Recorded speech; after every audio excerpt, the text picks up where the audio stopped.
Hello everyone. तो एक question ले रहे हैं। देखो, नीट 2025 का एक पीवाईक्यू है ये। एक बढ़िया क्वेश्चन है, एनालिटिकल क्वेश्चन है। सॉल्व करते हैं इसको। तो एक बार रीड कर लेते हैं। देखो, तो रीड करने के बाद उसके बाद तुम सॉल्यूशन देखो भाई। तो ऐसा डिफरेंट क्वेश्चन है। तो देखो, अब देखो इसके अंदर ये सरफेस जो इस टाइप की दे रखी है, और फिर इसमें कह रखा है कि भाई सरफेस टेंशन जो है, सरफेस टेंशन जो है वो भी कुछ दे रखी है। तो बेटा हमें एक डेरिवेशन की याद करनी चाहिए इस टाइम पर। हमें क्या डेरिवेशन हमने किया था? एक हमने कैपिलरी राइज एक्शन जब पढ़ते हैं ना, तो दो तरीके से उस कैपिलरी राइज एक्शन के फॉर्मूले को डिराइव किया जाता है। मैं कौन से फॉर्मूले की बात कर रहा हूं? मैं कौन से फॉर्मूले की बात कर रहा हूं कैपिलरी एक्शन में? H is equal to two T cos theta, two T cos theta by rho R G फॉर्मूले की डेरिवेशन की मैं बात कर रहा हूं। तो वहां पे दो मेथड से इसको डिराइव किया जाता है, एक प्रेशर बैलेंस मेथड और एक फोर्स बैलेंस मेथड। तो फोर्स बैलेंस मेथड में हम ये देखते हैं कि दीवार जो है मॉलिक्यूल्स पर ऊपर की तरफ फोर्स लगाती है। ये जो वॉल होती है कंटेनर की, वो मॉलिक्यूल पर ऊपर की तरफ फोर्स लगाती है, क्योंकि ये जो मॉलिक्यूल है, लिक्विड के जो मॉलिक्यूल है, वो दीवार पे अपनी तरफ फोर्स लगाना चाहते हैं। तो दीवार एक्शन रिएक्शन से क्या करती है? उनके ऊपर अपनी तरफ फोर्स लगाती है। इसी वजह से क्या होता है, ये लिक्विड जो है जो अपने कंटेनर के अंदर राइज कर जाता है। तो बस इसी वजह से इसकी ये इस तरह की जो बनी ना कर्व, वो इसी वजह से बना है। सरफेस टेंशन के फोर्स की वजह से ऐसा कर्व सरफेस इसका बना है। तो बेटा अगर सरफेस टेंशन नहीं होती ना, तो ये एकदम फ्लैट रहता, एकदम ऐसा रहता, जहाँ ये डॉटेड लाइन मैंने बना रखी है ना, वो रहता। अगर ये सरफेस टेंशन का इफेक्ट नहीं हो, तो ये ऐसे कर्व होता ही नहीं। सरफेस टेंशन का जो फोर्स लगा ना, उसी की वजह से ये सरफेस ऐसे कर्व हो गई है। तो अब देखना भाई, अब इसको कैसे सॉल्व करें, कैसे सॉल्व करें अब देखते हैं। तो चलो भाई, मैं क्या कर रहा हूँ ना, इसमें एक एलिमेंट कंसीडर कर रहा हूँ। देखो, एलिमेंट कंसीडर कर रहा हूँ, छोटा सा एक एलिमेंट कंसीडर कर रहा हूँ। ये डीएम मास का मैंने एलिमेंट कंसीडर किया। अब बताओ, ये डेप्थ है, इसके अंदर की तरफ डेप्थ है, उसको चलो कुछ डी मान लेते हैं। डेप्थ को कुछ डी मान लेते हैं अंदर की तरफ। तो अब तुम्हें एक बात पता होगी, सरफेस टेंशन का फोर्स हमेशा कैसे लगता है? अलोंग द सरफेस लगता है। और सारे मॉलिक्यूल क्या कोशिश करते रहते हैं? एक दूसरे मॉलिक्यूल्स को अपनी तरफ खींचने की कोशिश करते हैं, और इस कोशिश में लगे रहते हैं कि सरफेस एरिया और कम हो जाए। तो बेटा अगर यहां पर मैं देखूं, तो देखो ये थीटा नॉट यहां पर एंगल है, तो थीटा भी तो बताओ बढ़ता ही जा रहा है, बढ़ता ही जा रहा है, बढ़ता ही जा रहा है। मेरे इस पॉइंटर को देखना तुम यहाँ पे थीटा अगर मैं देखोगे, तो देखो टेंजेंट बनाओगे, टेंजेंट बनाओगे, टेंजेंट बनाओगे, तो थीटा बढ़ता ही जा रहा है। तो मैं एक एलिमेंट जब मैं ले रहा हूं ना, तो उस केस में देखना मैं किस तरीके से उसकी मार्किंग्स कर रहा हूं। तो बेटा उस केस में मैं मार्किंग्स कर रहा हूं अब यहां पर। तो देखो, यहां पे मैं ले रहा हूं सरफेस टेंशन का फोर्स जो लग रहा होगा ना, डीप, समझ पा रहे हो, अंदर डेप्थ में भी है ये। तो डेप्थ कितनी है? डी है। तो इस तरफ जो फोर्स लग रहा होगा इस एलिमेंट पर, इस तरफ जो सरफेस टेंशन का फोर्स लग रहा होगा, that will be what? T sine theta. मैंने मान लो यहाँ का जो एंगल मान लिया ना, वो इस जगह का एंगल कितना मान लिया? थीटा। और इस जगह का एंगल बढ़ के क्या हो जाएगा? Theta plus D theta. बताओ मैं क्या कर रहा हूँ, थीटा तो लगातार बढ़ता जा रहा है। तो एक छोटा सा जो एलिमेंट मैं कंसिडर कर रहा हूँ, छोटा सा जो एलिमेंट कंसिडर कर रहा हूँ, दैट इज व्हाट? उसकी लेंथ कितनी है? डी एक्स है। तो मैं कह रहा हूं कि थीटा लगातार बढ़ता जा रहा है, थीटा लगातार बढ़ता जा रहा है। तो बेटा डायग्राम में देखो, मैंने अगर यहां पे इस पे फोर्स जो लिखा, वो कितना लिखा? टी, है ना? यहां पे मैंने टी फोर्स लिखा। और इधर भी सरफेस टेंशन तो सेम रहेगी, वो टी ही रहेगी। पर अब बात ऐसी कि भाई कंपोनेंट करने पड़ेंगे हमें, अलोंग द सरफेस की बात चल गई इसके अंदर। तो कंपोनेंट करने पड़ेंगे। तो बताओ भाई, इसके अंदर मैं हॉरिजॉन्टल वाला कंपोनेंट अगर बनाऊंगा, हॉरिजॉन्टल वाला कंपोनेंट बनाऊंगा ना, देखो मैं इसको थोड़ा साइड में बना रहा हूँ इस डायग्राम को। ये जो मैं टी दिखा रहा हूँ, ये पॉइंटर देखो मेरा यहाँ पर है, इसको मैं साइड में बना रहा हूँ। तो साइड में बना रहा हूँ, तो देखो सुनो, इधर मैंने अगर इसको लिया ना ऐसे, ये सरफेस टेंशन टी लग रही है, सरफेस टेंशन इधर कितनी है? टी के बराबर है। और यहाँ पे एंगल कितना है भाई? यहाँ पे एंगल है अपना थीटा। और ऐसे ही जो ऊपर वाला डायग्राम है, ये वाला, इस वाले डायग्राम को बेटा मैं यहाँ पे बना रहा हूँ, इस वाले डायग्राम को मैं यूं बना रहा हूँ। और ये एंगल कितना हो जाएगा भाई? ये एंगल हो जाएगा थीटा प्लस डी थीटा। तो अब बताओ, जो हॉरिजॉन्टल कंपोनेंट होगा, हॉरिजॉन्टल कंपोनेंट इस तरफ कितना आने वाला है? ये बात तो सबको समझ में आती है बढ़िया से, कि हॉरिजॉन्टल कंपोनेंट जो इस तरफ आने वाला है, that will be what? T cos theta, T cos theta. और जो ये नीचे की तरफ फोर्स आएगा, वो कितना आएगा भाई? T sine theta.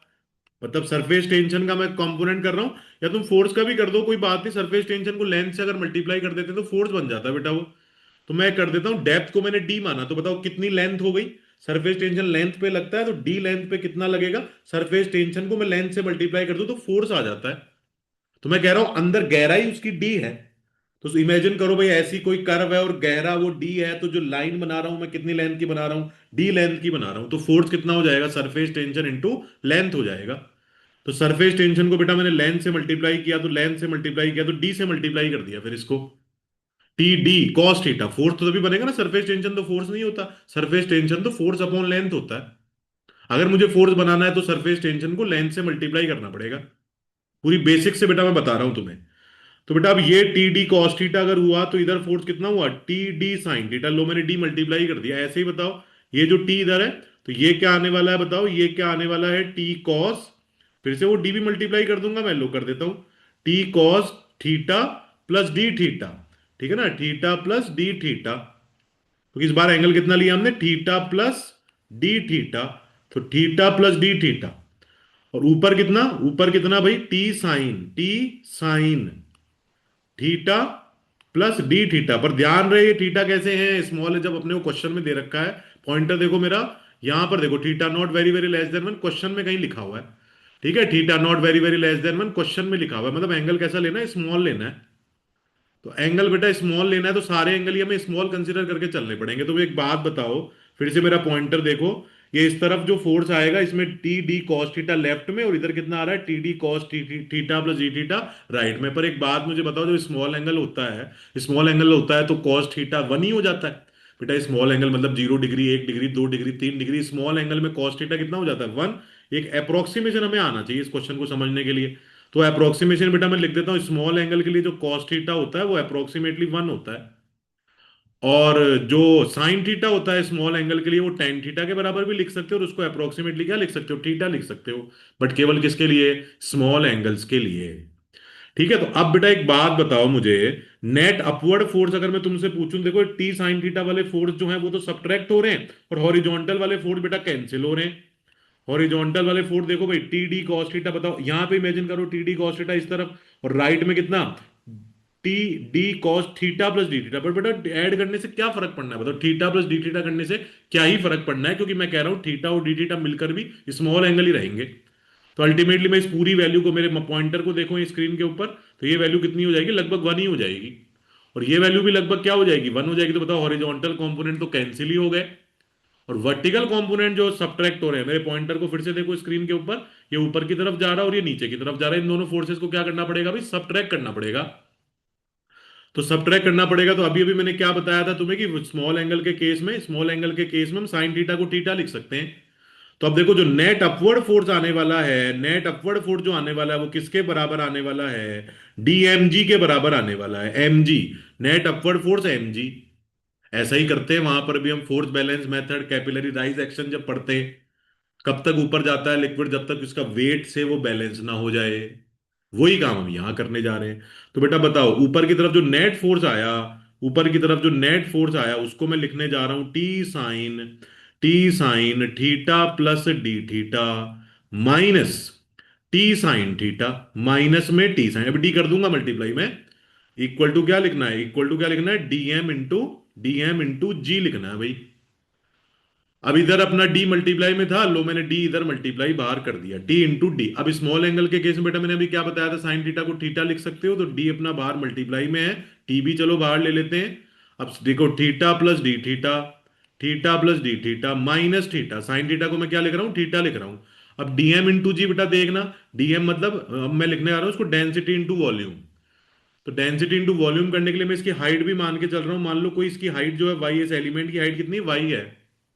तो बताओ डेंसिटी इंटू वॉल्यूम कर रहा हूं, देखो लेंथ, हाइट और डेप्थ, लेंथ, हाइट और डेप्थ को मल्टीप्लाई कर दूंगा तो वॉल्यूम बन जाएगा। तो डेप्थ में क्या लेके चल रहा हूं, डी लेके चल रहा हूं, अंदर गहराई की बात कर रहा हूं मैं। तो डेंसिटी इंटू वॉल्यूम, वॉल्यूम मतलब लेंथ हो गई डी एक्स, हाइट कितनी हो गई बताओ वाई, और डेप्थ कितनी ले रखी है, डी इंटू जी। ठीक हो गया, बताओ यहां तक का काम अपना बढ़िया एकदम। तो बताओ ये डी डी तो कट हो गए, चलो भाई ये भी काम ठीक हो गया, थीटा थीटा भी कट हो गया। अब जरा चेक करें, टी इंटू क्या लिखूं बताओ, डी थीटा, उधर से डी एस को नीचे ले आओ, चलो भाई डी एस को नीचे लेके आ गए, देख लेंगे क्या चीज बनती है, टी इंटू डी थीटा, क्योंकि जो ऑप्शन में को D two Y by D X square, ये ऑप्शन मुझे दिख रहा है कि कहीं ना कहीं मुझे डिफरेंशिएशन की फॉर्म बनानी है। तो बेटा इसको मैं D theta by D X is equal to, बताओ उधर क्या लिखूंगा, उधर क्या लिखने जा रहा हूं, रो वाई इंटू जी लिखने जा रहा हूं। एक इक्वेशन तो ये तैयार हो गई, पर अभी भी मुझे लग रहा है कि जो ऑप्शन मुझे दिखाई दे रहे हैं उसमें D Y by D X कहीं है, D two Y by D X square वो नहीं बना पाया मैं अभी। तो मुझे D Y by D X ऊपर भी क्वेश्चन में कहीं ना कहीं दे रखा है कि tan theta D Y by D X है, जरा मैं इससे कुछ कोशिश करता हूं। तो इससे बेटा अपन कुछ कोशिश करते हैं, देखो क्या कर सकते हैं, चेक करते हैं। तो जो D Y by D X है, D Y by D X है, that is equal to what, that is equal to what, that is equal to tan theta. अब डबल डिफरेंशिएशन के फॉर्म में ऑप्शन है, तो एक काम करते हैं ना अपन इसको जो है एक्स के रेस्पेक्ट में एक बार फिर से डिफरेंशिएट कर देते हैं।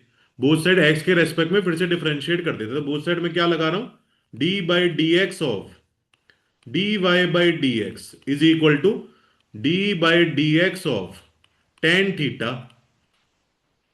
अब जरा चेक करो एलएचएस क्या बना, एलएचएस बना D two Y by D X square is equal to, अब इसका डिफरेंशिएशन बेटा तुम्हें आना चाहिए, चेन रूल से करते हैं इसको। चेन रूल मतलब यहां पे क्या करना पड़ेगा, मैं डी थीटा से मल्टीप्लाई डिवाइड करना पड़ेगा, ताकि डी थीटा इधर ले लूं, मैं डी एक्स इधर ले लूं। तो अब बताओ डी थीटा जब मैं इधर ले लूंगा तो टेन थीटा का डिफरेंशिएशन क्या हो जाएगा, सीकेंट स्क्वायर थीटा। ये डिफरेंशिएशन सबको आना चाहिए, दोनों वेरिएबल सेम होने चाहिए डिफरेंशिएट करने से पहले। तो इनको सेम बनाने के लिए मैंने बोला इधर डी थीटा से मल्टीप्लाई डिवाइड कर लो। तो डी थीटा इधर चला गया और ये इधर चला गया। तो बताओ D by D theta of tan theta क्या बन गया, सीकेंड स्क्वायर थीटा, और साथ में बताओ क्या आने वाला है, साथ में बेटा आने वाला है D theta by D x. बस अब हम ऑलमोस्ट आंसर की तरफ पहुंच गए, ये इक्वेशन नंबर टू हो गई। अब टू को एक काम करो, टू से D theta by D x जो है ना उसको वन में पुट कर दो। ये रहा तुम्हारे पास दिख रहा है D theta by D X, तो टू से इसको वन में पुट कर दो। तो in one T in two, अब D theta by D X क्या बनने जा रहा है बेटा, D two Y by D X square equal to, अब मैंने वो सीकेंड स्क्वायर थीटा, देखो D theta by D X में नीचे सीकेंड स्क्वायर थीटा जाएगा, पर सीकेंड स्क्वायर थीटा जब ऊपर जाएगा तो कॉस स्क्वायर थीटा बनेगा, और cos square theta small angle के लिए क्या बन जाएगा, वन बन जाएगा।